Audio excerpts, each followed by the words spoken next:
They unleashed the monsters of their worlds and found ours waiting. The Zephyrian council chamber fell silent as Admiral Kexithera's massive form dominated the holographic display. Her 6 arms gestured wildly, each movement accompanied by the subtle hiss of her breathing apparatus. Around the circular chamber, representatives from 12 different species watched with growing unease as she spoke of humanity's latest expansion into the Outer Rim territories. "These humans," she spat, her translator converting her chittering language into something the council could understand. "They spread like a plague across our sacred hunting grounds. They terraform worlds without permission, build their ugly metal cities where ancient forests once stood, and worst of all, they refuse to acknowledge our superiority." Commander Velthos of the crystalline hegemony leaned forward, his translucent body catching the chamber's ambient light. "The humans have technology, yes, but they are young. Barely 3 centuries since they achieved faster-than-light travel. They cannot match our combined might." "Technology means nothing," growled General Mordak from the Beastmaster clans, his scarred hide bearing the marks of countless battles. "We have faced technological civilizations before. They all fall when they meet the creatures of our homeworlds. The humans will be no different." The assembled representatives murmured their agreement. Each species present had risen to prominence not through technology alone, but through their mastery of the most dangerous life forms their worlds had produced. The Zephyrians had their shadow stalkers that could phase through matter. The crystallines commanded living crystal constructs that could reshape themselves at will. The Beastmaster clans rode into battle on creatures the size of starships, with hides thick enough to withstand plasma fire. Admiral Kexthera's mandibles clicked in satisfaction. The humans have established 3 major colonies in the disputed sectors: New Geneva, Terra Nova, and Harmony Station. Intelligence suggests these settlements house nearly 50 million human civilians. A demonstration of our power there should convince the rest of their species to retreat to their original territories. "What do we know of their defenses?" asked Sage Prim Axis of the Hive Collective, his compound eyes scanning through multiple data streams simultaneously. "Primitive," Velthos replied dismissively. "Kinetic barriers, plasma cannons, a handful of patrol vessels. They rely heavily on their automated defense systems and a small contingent of human soldiers. Nothing that cannot be overwhelmed by a proper monster assault." The discussion continued for several hours as the council planned their coordinated attack. Each species would contribute their most fearsome creatures to the assault force. The Zephyrians would send their shadow stalkers to infiltrate and create chaos. The crystallines would deploy their reshape constructs to breach the settlement's barriers. The Beastmaster clans would provide the heavy assault creatures to crush any organized resistance. As the meeting concluded, Admiral Kexthara felt a surge of satisfaction. The humans had been warned repeatedly to stay within their designated territories, but they had ignored every diplomatic overture. Now they would face the consequences of their arrogance. The galaxy would witness what happened to species that dared to challenge the established order. 3 days later, the massive fleet assembled at the edge of the disputed sector. Hundreds of bioships, each one a living creature bred specifically for war, formed into attack formations. The largest vessels were the Beastmaster dreadnoughts, creatures so massive they could house entire armies within their hollow bodies. Smaller but no less deadly were the crystalline living ships, their surfaces rippling with barely contained energy. The Zephyrian vessels seemed almost ghostly, their semi-transparent hulls flickering in and out of visibility. General Mordak stood on the command deck of his flagship, a creature called the Bone Crusher, whose armored carapace had been forged in the volcanic depths of his homeworld. Through the creature's eyes, he could see the approaching human colonies growing larger on the horizon. The settlements looked peaceful, almost primitive compared to the organic cities of his own people. "First wave, prepare for deployment," he commanded, his voice carrying through the bioneural networks that connected all the vessels. "Shadow stalkers, begin infiltration. Reshape constructs, target the barrier generators. All units, remember that we are here to send a message. Leave enough survivors to carry word back to their leaders." The attack began at dawn, local time on New Geneva. The first sign of trouble was when the settlement's outer sensor arrays simply vanished, consumed by creatures that existed partially outside normal space-time. Emergency alerts began sounding throughout the colony as dark shapes phased through walls and defensive barriers as if they weren't there. Colonial Administrator Sarah, Chen watched in horror from the command center as her screen showed impossible readings. How are they getting through our shields? She demanded, her hands flying over the control panels. The barriers are still operational, but the sensors show hostile contacts inside the perimeter. Her chief of security, Major Rodriguez, was coordinating the defense from his position at the tactical display. Unknown hostiles using some form of phase technology. They're attacking civilian areas and infrastructure targets simultaneously. Our conventional weapons can't seem to lock onto them effectively. On the outskirts of the colony, massive crystalline structures began erupting from the ground, their surfaces pulsing with destructive energy. The automated defense turrets that turned to engage them found their targets constantly shifting and changing, making accurate fire nearly impossible. When the plasma cannons did score hits, the crystal creatures simply absorbed the energy and grew larger. But it was the arrival of the Beastmaster heavy assault creatures that truly shook the defenders. Creatures the size of buildings, with hides like living armor and claws that could tear through reinforced steel, began pouring out of the bioships that had landed just outside the colony's perimeter. Their roars echoed across the settlement, a sound that seemed to bypass the ears and strike directly at the primal fear centers of the human brain. Fall back to the inner defensive positions, Major Rodriguez ordered, his voice steady despite the chaos erupting around them. All civilian personnel to the emergency shelters. This is not a drill. As the human defenders retreated, the attacking creatures seemed to grow bolder, pushing deeper into the settlement. The aliens commanding the assault watched with satisfaction as their monsters overwhelmed position after position. The humans fought bravely, but their conventional weapons seemed almost useless against creatures that had evolved on worlds where survival meant adapting to conditions that would kill most galactic species. What none of the attackers realized was that their easy initial success was exactly what the human defenders had been counting on. They unleashed the monsters of their worlds and found ours. Waiting, the retreat of human forces appeared to be going exactly as General Mordak had predicted. His massive assault creatures advanced through the outer districts of New Geneva, their bioluminescent markings pulsing with excitement as they scented victory. The crystalline constructs of the hegemony had successfully disabled most of the automated defense systems, while the Shadow Stalkers continued their invisible assault on critical infrastructure. The humans fight like younglings, Mordak observed to his tactical coordinator, a smaller Beastmaster whose symbiotic creature served as a living communications array. Their weapons are loud but ineffective. Their formations break at the first sign of our monsters. This will be over before the second moon rises. Admiral Kexathera's voice crackled through the bio-neural network from her command ship. Excellent progress, General. The other two colonies are reporting similar success rates. It appears human bravery is greatly exaggerated in their propaganda. What the aliens couldn't see was the careful preparation that had gone into this apparent retreat. Deep beneath New Geneva, in reinforced bunkers that had been built to withstand orbital bombardment, Dr. Marcus Webb was coordinating with his team of xenobiologists and tactical analysts. They had been studying alien monster tactics for decades, ever since First Contact had revealed the galaxy's preference for biological warfare. Phase 2 is ready for implementation, Dr. Webb reported to Administrator Chen through secure quantum channels. The moment our guests settle in for what they think is an easy victory, we'll show them what Earth's evolution produced. The key to the human strategy lay in something their attackers couldn't have anticipated. Every human colony ship had carried more than just people and equipment. Hidden in specially designed cryo-storage facilities were Earth's own monsters, creatures that had been carefully selected, modified, and trained for exactly this type of encounter. The aliens had brought the apex predators of their worlds, but they were about to meet the apex predators of humanity's. Major Rodriguez watched from his command position as the alien creatures pushed deeper into the colony's middle districts. His tactical display showed exactly where each enemy force was positioned, their movements tracked by sensors the aliens hadn't even detected. All teams initiate containment protocols. Release authorization granted.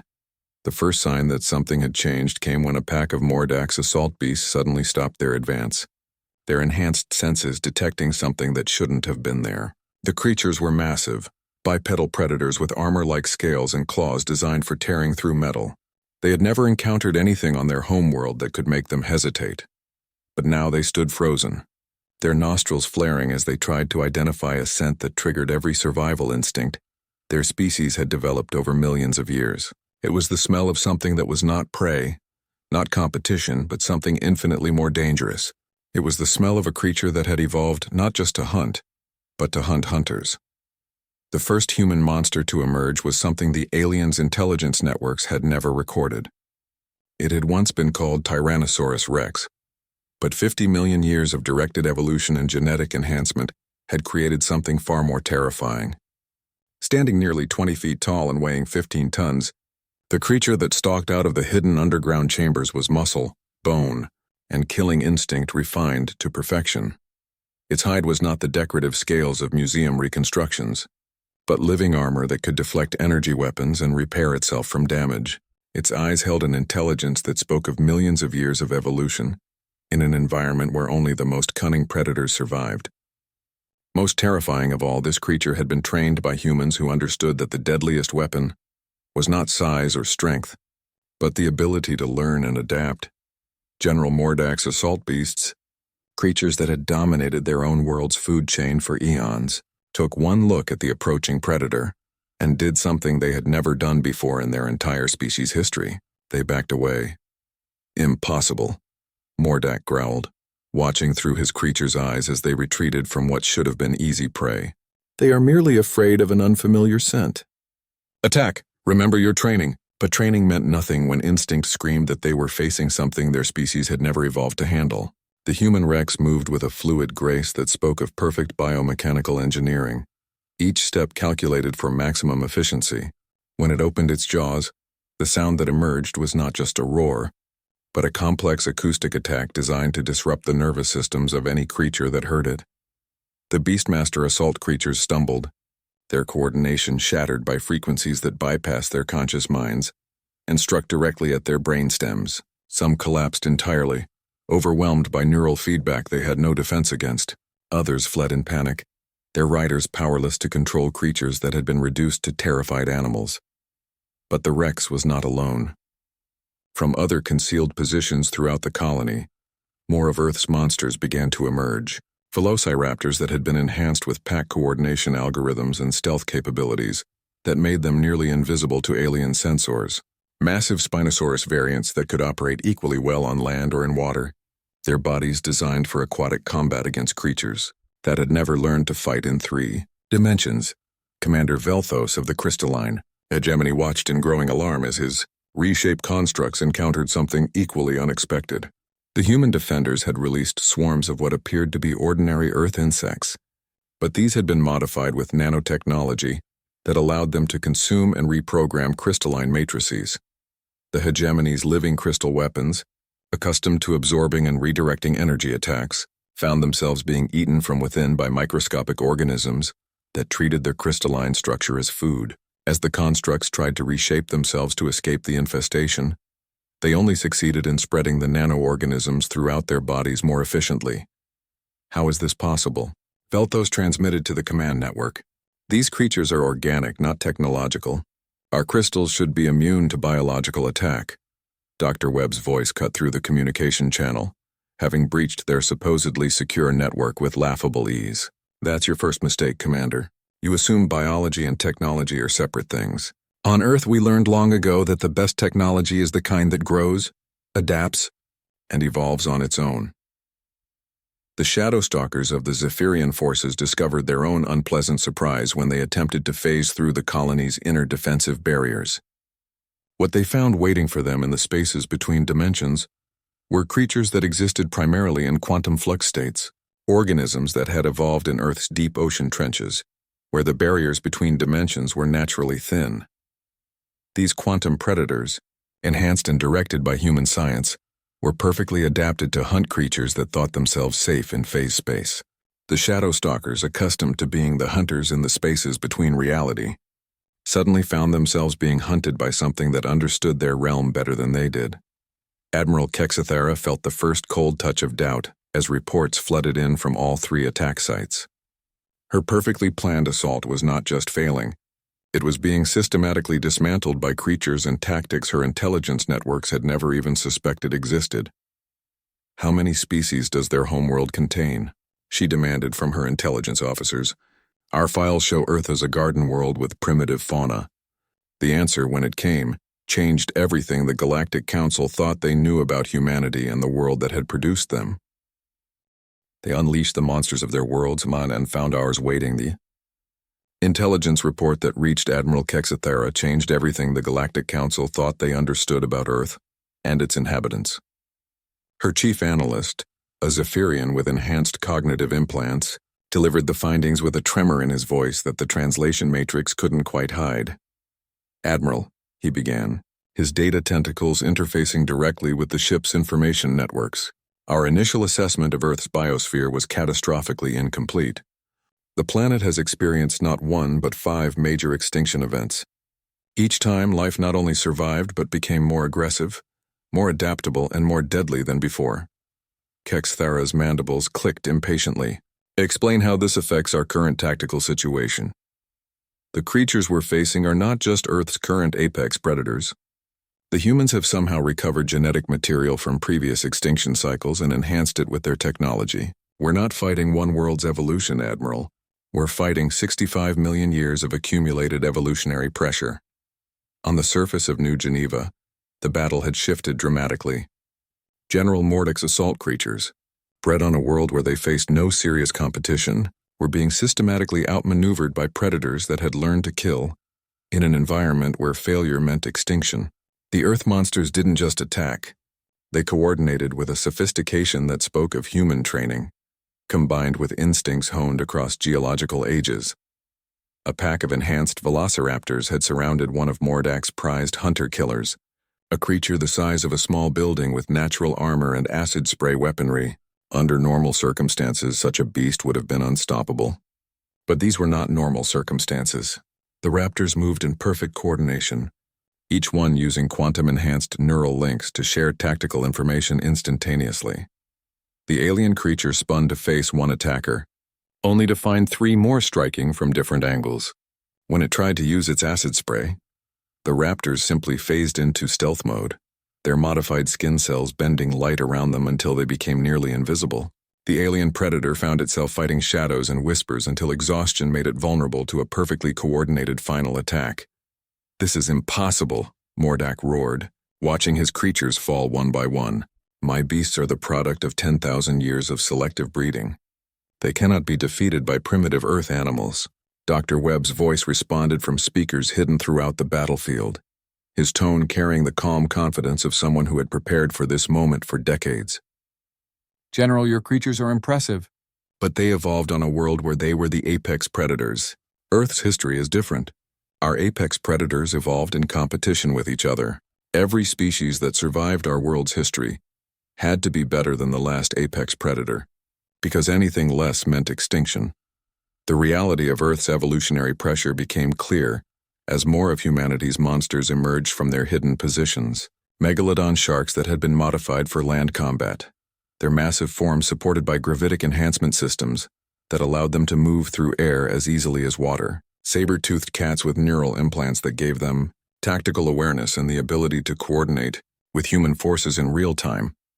But it was the emergence of the human-enhanced arthropods that truly shocked the alien commanders. Creatures based on Earth's ancient sea scorpions, enlarged to the size of tanks and equipped with natural weapons that could punch through the aliens' supposedly impenetrable armor. These creatures moved with mechanical precision but biological adaptability, combining the best aspects of both organic and artificial design. Commander Velthos watched in horror as his crystalline constructs were not just defeated, but consumed. The human nanoorganisms had done more than simply destroy his forces. They had analyzed and incorporated the aliens' crystal-forming techniques. New hybrid creatures were emerging from the wreckage of his constructs, beings that combined Earth biology with alien crystalline matrices in ways his science had never imagined possible. "They're not just fighting us," he reported to the command network, his translucent form flickering with distress patterns. "They're learning from us. Every technique we use, every weapon we deploy becomes part of their arsenal within minutes." The quantum predators hunting the shadow stalkers were demonstrating the same terrifying adaptability. Each phased alien that fell was quickly analyzed by human biotechnology teams working in real time from their bunkers. Within hours, new counter-phase organisms were being deployed, creatures specifically designed to hunt whatever variant of Shadowstalker they encountered. Admiral Kexithera realized with growing horror that this was not just a military defeat. It was an evolutionary arms race, and humanity was winning by rules the Galactic Council had never learned to play by. Her forces weren't just being defeated, they were being studied, categorized, and ultimately outcompeted by a world that had learned to treat adaptation as a weapon. The turning point came when the humans released their ultimate monster. Deep beneath New Geneva's primary settlement, something stirred that had been waiting patiently for 70 million years. The Devonian Apex, as the human scientists had named it, was not just a predator. It was the evolutionary endpoint of Earth's most successful killing machine. Enhanced and directed by human intelligence but driven by instincts that predated the dinosaurs. The creature that emerged from the depths defied easy categorization. Part cephalopod, part arthropod, part something that had never existed naturally. It moved through water, air, and earth with equal ease. Its body incorporated features from every major extinction event Earth had experienced, making it perfectly adapted to hunt creatures from any evolutionary background. When General Mordek's remaining forces encountered the Devonian Apex, they discovered something their homeworld had never taught them to fear. A creature that was not just stronger or faster than they were, but genuinely more intelligent. The Apex didn't just attack, it anticipated, strategized, and adapted to their tactics faster than they could change them. "Retreat," Mordek commanded, his voice carrying none of its earlier confidence. "All forces, immediate withdrawal to the landing sites." But retreat proved impossible when the enemy had spent 65 million years learning to pursue fleeing prey.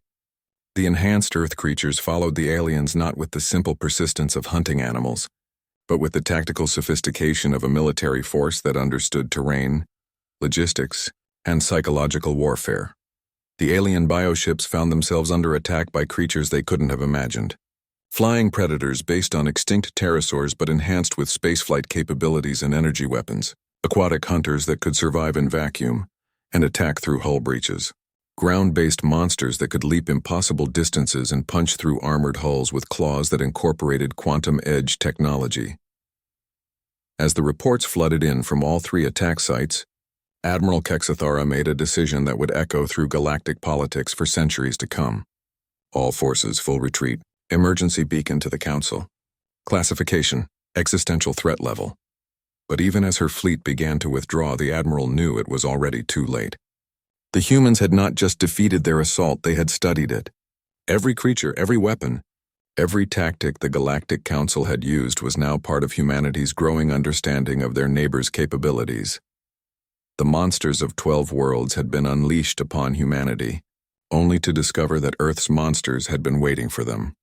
And now those Earth monsters were learning to hunt among the stars. They unleashed the monsters of their worlds and found ours, waiting. 3 weeks after the failed assault on the human colonies, the Galactic Council convened an emergency session.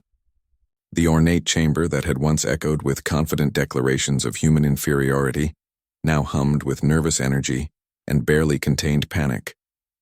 Representatives who had eagerly supported the monster assault now found themselves questioning everything they thought they knew about warfare, evolution, and the true nature of the species they had so casually dismissed. Admiral Kexithera stood before the assembled council, her 6 arms trembling slightly as she delivered her full report. The holographic displays around the chamber showed tactical analyses, biological assessments, and casualty reports that painted a picture of complete and catastrophic failure. 73% of our assault forces destroyed or missing, she began, her voice carrying none of its former authority. Complete loss of 16 bioships, including 3 Beastmaster dreadnoughts that were considered indestructible. But the numbers tell only part of the story. We did not simply lose a battle. We encountered a form of warfare for which our entire understanding of biological combat is inadequate. Sage Primaxis of the Hive Collective leaned forward, his compound eyes reflecting data streams from multiple intelligence sources. Explain the human capabilities in detail. How did creatures from a single world defeat the combined might of our finest monsters? The answer came not from Kexithera, but from Dr. Webb himself. The human scientist's image materialized in the center of the council chamber, transmitted through quantum channels that had somehow bypassed every security protocol the Galactic Council possessed. His appearance sent ripples of alarm through the assembled representatives. "Honored council members," Dr. Webb began, his tone respectful but carrying an underlying confidence that made the alien diplomats shift uncomfortably. "I believe there's been a fundamental misunderstanding about the nature of our world and our capabilities. You've been operating under the assumption that each world produces one or two apex predator species, and that military might comes from mastering those few dominant creatures." The holographic display behind him shifted to show Earth's geological timeline, with emphasis on the extinction events that had shaped its history. "Earth is different. Our world has experienced 5 major extinction events, each one eliminating the dominant species and forcing evolution to start over with whatever survived. The result is a biosphere with more biodiversity and evolutionary pressure than any other known world." General Mordak, his scarred hide bearing fresh wounds from his retreat, growled his disagreement. "Biodiversity means nothing against focused evolution. My creatures were bred for war across 10 millennia. Random evolution cannot match deliberate design." Dr. Webb's expression grew sympathetic, as if he were explaining something obvious to a child. "General, that's exactly the misconception that led to your defeat.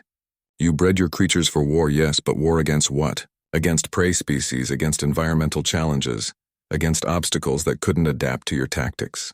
Our creatures evolved for war against each other.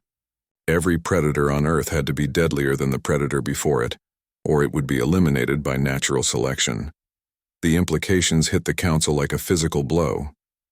Commander Velthos of the Crystalline Hegemony was the first to voice the terrifying realization. "You're saying your entire biosphere is composed of creatures that evolved specifically to kill other apex predators." "More than that," Dr. Webb continued, his display now showing genetic analysis of the creatures that had defeated their forces. "We've had 3 centuries to study these evolutionary patterns and enhance them.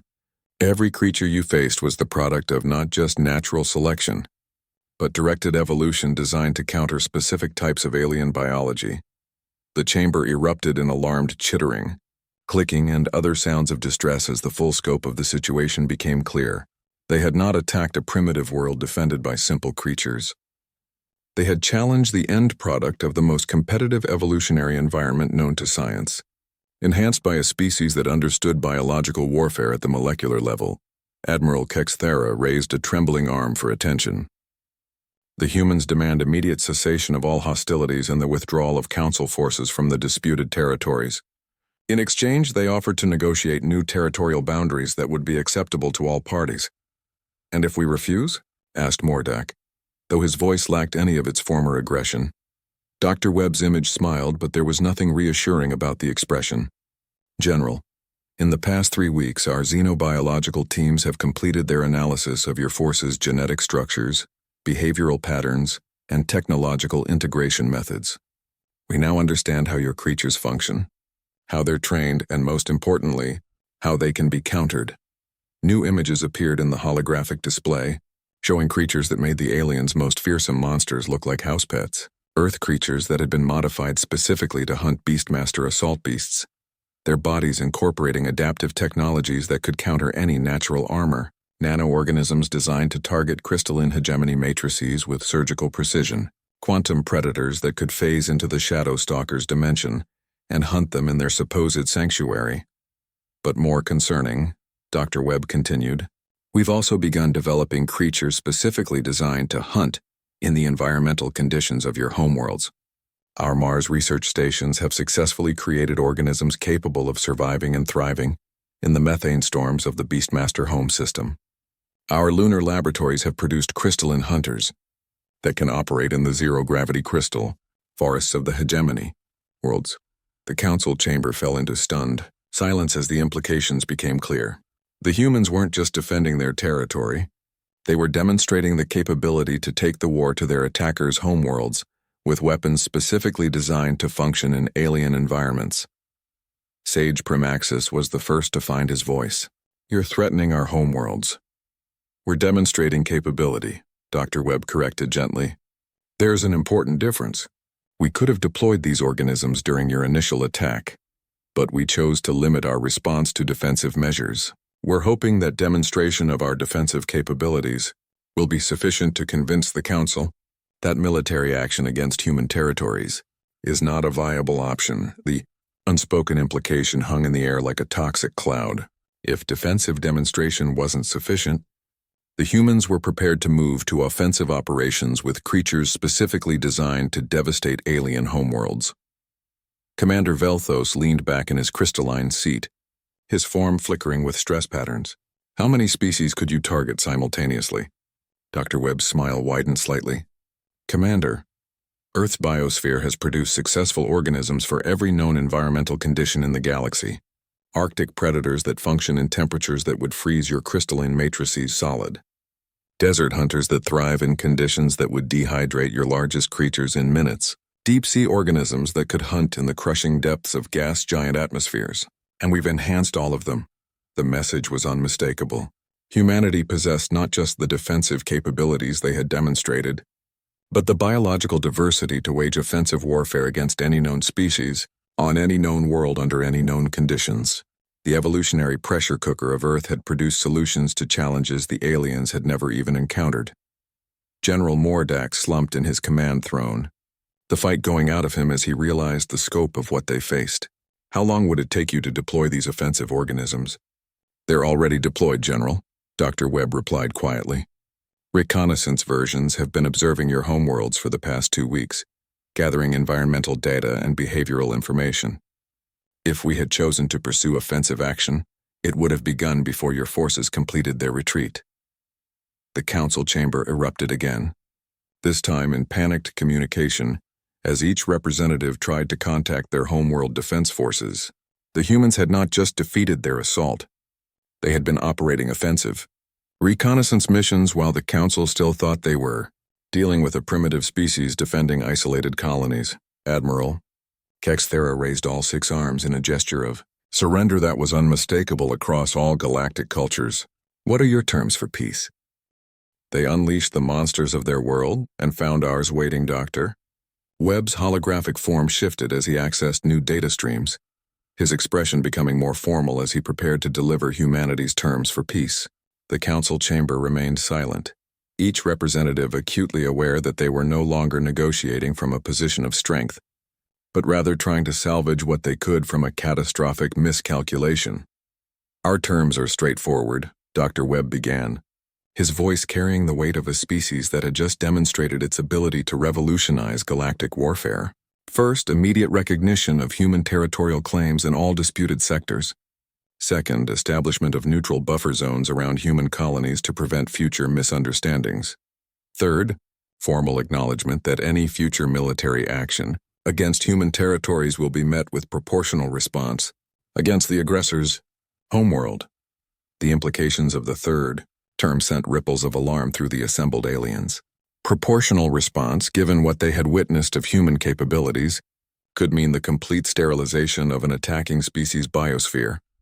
However, Dr. Webb continued, and there was something in his tone that suggested the conversation was about to take an unexpected turn. Humanity is not interested in becoming the galaxy's dominant military power. What we experienced during your assault has convinced us that there are better ways for our species to coexist. Admiral Kexathera's mandibles clicked uncertainly. Explain. Your attack taught us something valuable about each of your species' evolutionary approaches. The Beastmaster clans developed incredible physical resilience and strength. The crystalline hegemony achieved perfect integration of organic and mineral technologies. The Zephyrians mastered dimensional manipulation. Each of your worlds pushed evolution in specific directions that produced remarkable results. The holographic display shifted to show comparative analyses of the different alien bioforms, highlighting their unique adaptations and capabilities. Earth's evolution was different because of our extinction events, but that doesn't make it superior, just different. What we're proposing is a collaborative approach to biological development that could benefit all of our species. Sage Primaxis leaned forward, his compound eyes processing multiple data streams simultaneously. You're suggesting an alliance? More than an alliance, Dr. Webb replied. We're suggesting a biological exchange program. Your species have mastered evolutionary techniques that took specific environmental pressures to develop. Our species has experience with rapid adaptation and counter-evolution. Imagine what we could achieve by combining our approaches. The concept was so radical that it took several minutes for the full implications to sink in. General Mordek was the first to voice the obvious concern. You would share your adaptation techniques with us, under controlled conditions with mutual oversight and with guarantees that the knowledge would be used for peaceful development rather than military applications, Dr. Webb confirmed. Consider what the Beastmaster clans could achieve if their creatures could adapt to environmental changes as rapidly as Earth species. Imagine crystalline hegemony constructs that could evolve new capabilities in real time. Picture Zephyrian phase technology combined with Earth's quantum predator adaptations. Commander Velthos's crystalline form flickered with what appeared to be excitement. Such cooperation could revolutionize biological technology across the galaxy. Exactly, Dr. Webb agreed. But more importantly, it would make future conflicts unnecessary. Species that can adapt to any environment don't need to fight over territory. Civilizations that can modify their biology to suit new conditions can expand into previously uninhabitable regions. The galaxy is vast enough for all of us if we're smart enough to work together.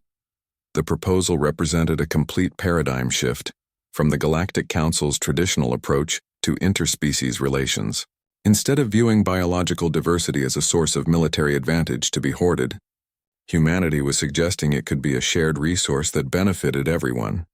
Admiral Kexathera found herself considering possibilities she had never imagined. What guarantees would prevent one species from using this shared knowledge to develop weapons against the others?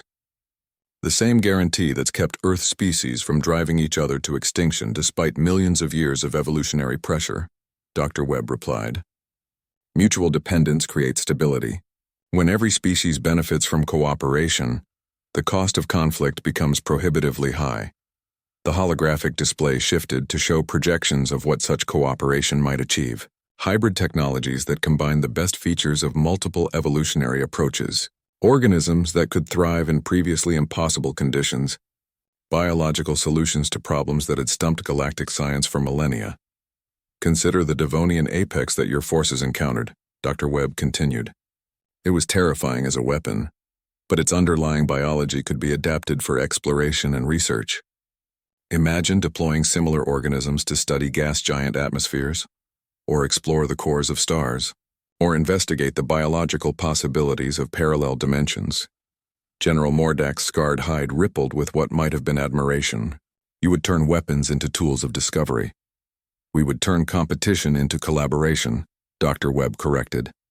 The same evolutionary pressures that create efficient killers can create efficient builders, healers, and explorers. It's all about directing the pressure toward constructive rather than destructive ends.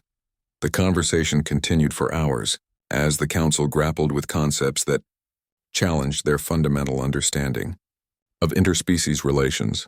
The idea that biological warfare could be transformed into biological cooperation represented a revolution in galactic politics. As the discussions progressed, it became clear that humanity's demonstration of military capability had been designed not to intimidate, but to establish credibility. They had shown they could compete in the Galactic Council's traditional paradigm of monster-based warfare. But now they were proposing an entirely new paradigm based on shared advancement. There is one additional term, Dr. Webb announced as the formal negotiations drew to a close.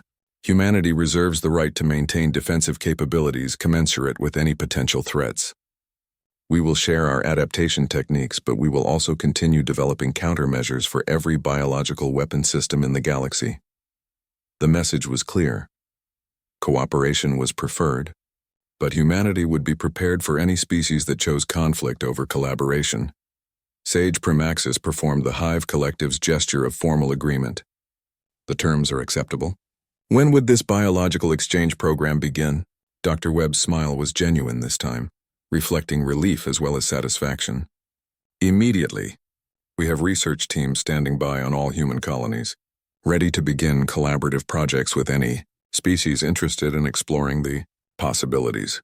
As the council session concluded, and the various representatives began making arrangements for the new cooperative framework, Admiral Kexthera found herself reflecting on how completely the situation had changed. 3 weeks ago, she had been planning the destruction of human colonies. Now, she was coordinating the establishment of joint research facilities. The humans had indeed unleashed monsters during the conflict, but their greatest weapon had proven to be their ability to transform enemies into allies through the promise of mutual advancement.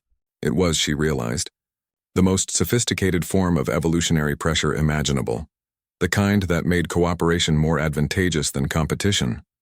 The monsters of 12 worlds had met Earth's monsters and found them waiting. But what they had discovered was that Earth's greatest monster was not any creature, but the idea that evolution itself could evolve beyond conflict toward collaboration. They unleashed the monsters of their worlds and found ours. Waiting 5 years after the failed assault on human territories, the galaxy had transformed beyond recognition.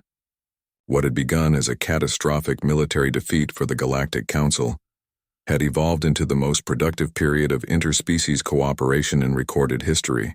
The biological exchange programs that Dr. Webb had proposed had exceeded even humanity's optimistic projections, creating advances that none of the species could have achieved alone.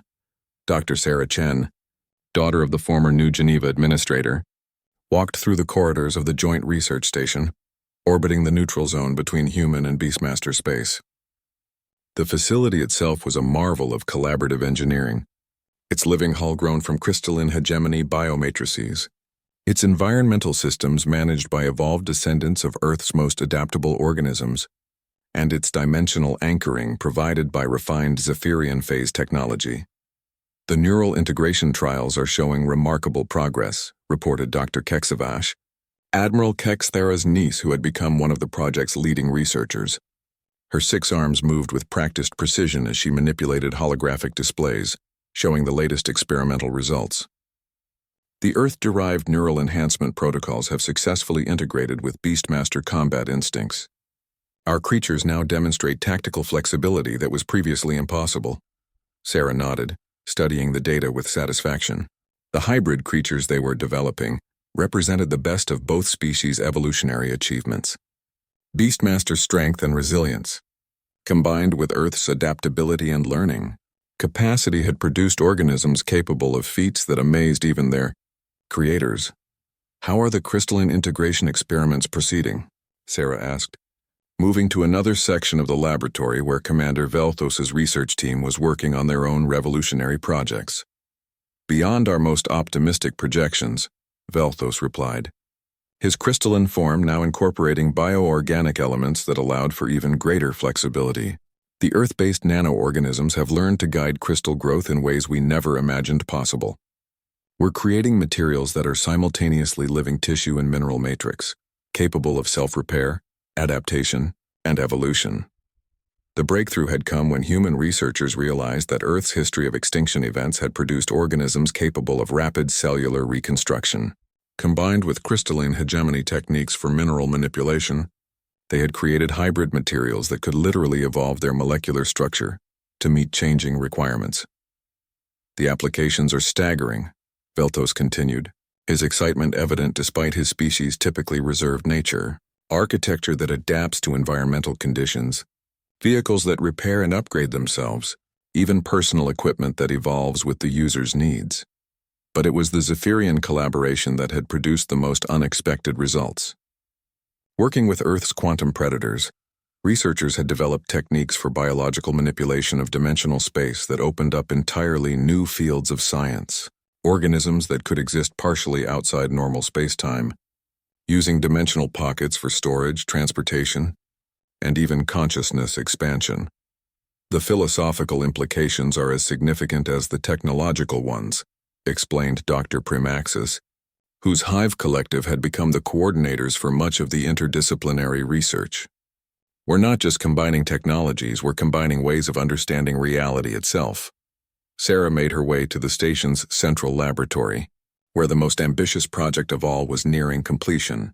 Here, representatives from all the participating species were working together on what they had come to call the Synthesis Project, an attempt to create organisms that incorporated the best evolutionary adaptations from every known species. The creature growing in the central biotank was unlike anything that had existed before in galactic history. It possessed the physical resilience of Beastmaster evolution, the adaptability of Earth organisms, the technological integration capabilities of crystalline hegemony biology, the dimensional manipulation abilities of Zephyrian creatures, and the collective intelligence networking of hive collective organisms. It's beautiful, Sarah whispered, watching as the creature responded to their presence with complex patterns of bioluminescence that seemed to convey both curiosity and recognition. More than beautiful, corrected Dr. Webb, who had arrived to observe the final stages of the creature's development. It represents proof that evolution doesn't have to be competitive. When species cooperate instead of competing, the results exceed what any individual evolutionary path could achieve. The synthesis creature opened what might have been eyes, though they were unlike the visual organs of any known species. Its gaze seemed to encompass not just the physical laboratory, but dimensions of perception that stretched beyond normal space-time. When it spoke, its voice resonated through multiple communication channels simultaneously. Sound, bioelectric fields, quantum fluctuations, and dimensional harmonics, we understand, it said. Its complex communication somehow translating perfectly for every species present. We are the children of cooperation, born from the union of competition and collaboration.